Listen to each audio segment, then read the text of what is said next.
warahmatullahi wabarakatuh. Nama saya Anissa Farzana Firdausi dengan NIM 220301049.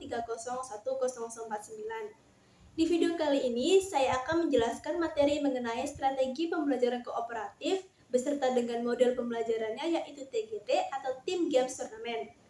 Video tugas ini saya buat untuk memenuhi UTS, mata kuliah, strategi, dan model pembelajaran bahasa Indonesia. Tidak perlu memperpanjang waktu lagi, saya akan mulai materinya. Pengertian strategi pembelajaran. Strategi pembelajaran adalah rencana atau pendekatan yang digunakan oleh pendidik untuk membantu siswa mencapai tujuan pembelajaran yang telah ditetapkan. Strategi ini mencakup berbagai taktik, teknik, dan rencana yang dirancang untuk memfasilitasi proses pembelajaran, meningkatkan pemahaman siswa, dan mencapai hasil pembelajaran yang diinginkan. Strategi pembelajaran dapat bervariasi tergantung pada tujuan pembelajaran, materi yang diajarkan, dan karakteristik siswa. Pendidik harus memilih strategi yang paling cocok untuk situasi pembelajaran mereka, dan harus menciptakan lingkungan yang memungkinkan siswa aktif terlibat dalam proses pembelajaran. Pengertian strategi pembelajaran kooperatif. Pembelajaran kooperatif adalah strategi pembelajaran yang menekankan pada kerjasama dalam kelompok kecil untuk meningkatkan pemahaman dan hasil belajar siswa.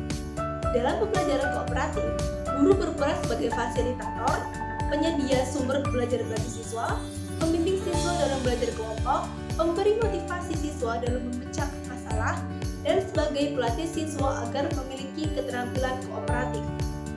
Strategi pembelajaran kooperatif dapat digunakan di berbagai tingkatan pendidikan dan dalam berbagai mata pelajaran.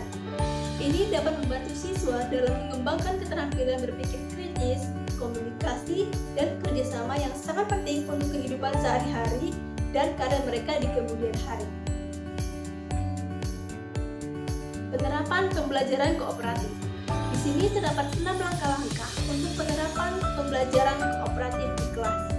Yang pertama, menyampaikan tujuan dan motivasi siswa.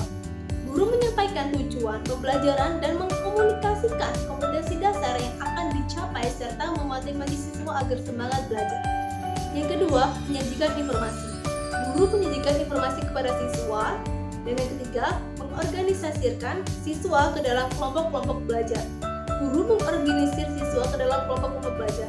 Yang keempat, membimbing kelompok belajar. Guru membimbing siswa baik secara individu maupun kelompok. Yang kelima, evaluasi. Guru melakukan evaluasi terhadap hasil belajar siswa. Dan yang keenam, memberikan penghargaan. Guru memberikan penghargaan kepada siswa yang berhasil dalam kegiatan pembelajaran.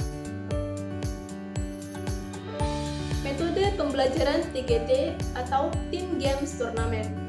Team Games Tournament adalah satu metode pembelajaran kooperatif yang dirancang untuk meningkatkan keterlibatan siswa, kerjasama, dan motivasi dalam proses belajar mengajar. Tujuan dari metode pembelajaran TGT adalah untuk meningkatkan prestasi atau hasil belajar siswa, keaktifan siswa, kemampuan koneksi, dan menambah motivasi belajar siswa.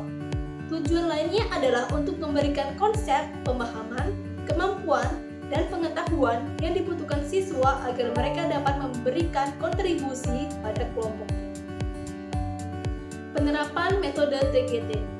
Di sini terdapat 6 langkah-langkah penerapan Team Games Tournament pada pembelajaran di kelas. Yang pertama, pembentukan tim. Siswa dibagi ke dalam tim kecil yang biasanya terdiri sekitar 4 hingga 6 anggota per kelompok. Setiap tim sebaiknya beragam dalam hal tingkat kemampuan dan latar belakang siswa. Yang kedua, pemberian materi.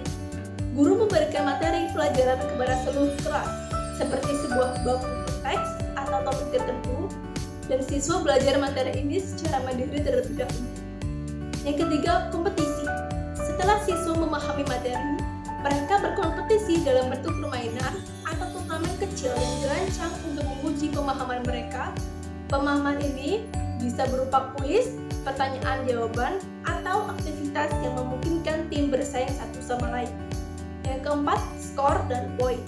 Skor tim diumumkan dan poin diberikan berdasarkan hasil kuis. Poin ini dapat digunakan untuk mengukur performa tim dan memberikan motivasi siswa. Yang kelima, rotasi tim. Setelah setiap kompetisi, guru dapat merotasi atau mengacak anggota tim sehingga siswa memiliki kesempatan untuk bekerja dengan berbagai anggota kelas. Ini mengembangkan kemampuan sosial siswa dan mengurangi pembentukan kelompok eksklusif. Dan yang keenam, pemberian penghargaan. Pada akhir periode permainan tim games turnamen, penghargaan bisa diberikan kepada tim yang meraih poin tertinggi. Penghargaan ini dapat berupa pengakuan, hadiah kecil, atau insentif lain. Kelebihan metode tim games turnamen. Di sini terdapat 3 kelebihan apabila guru menggunakan metode tim games turnamen pada pembelajaran di kelas. Yang pertama, mendorong kerjasama. Siswa belajar untuk bekerja sama dalam tim, meningkatkan keterampilan sosial dan komunikasi. Yang kedua, motivasi. Kompetisi antar tim dapat meningkatkan motivasi siswa dalam belajar. Yang ketiga, pemahaman yang lebih baik. Siswa harus bekerja sama untuk menjawab pertanyaan kuis yang dapat meningkatkan pemahaman mereka terhadap materi yang diajarkan. Kesimpulan yang bisa saya sampaikan berdasarkan materi sebelumnya yaitu secara keseluruhan strategi pembelajaran kooperatif termasuk model pembelajaran tim games turnamen menekankan pentingnya kerjasama di antara siswa untuk mencapai hasil pembelajaran yang lebih baik. Strategi pembelajaran ini tidak hanya membantu siswa untuk memahami materi secara lebih baik, tetapi juga mengembangkan keterampilan sosial yang penting dalam kehidupan sehari-hari. Model tim games turnamen dengan pendekatan turnamen permainan kelompoknya, ini merupakan salah satu cara yang efektif untuk menerapkan strategi ini di dalam kelas. Berikut ini adalah foto pembelajaran metode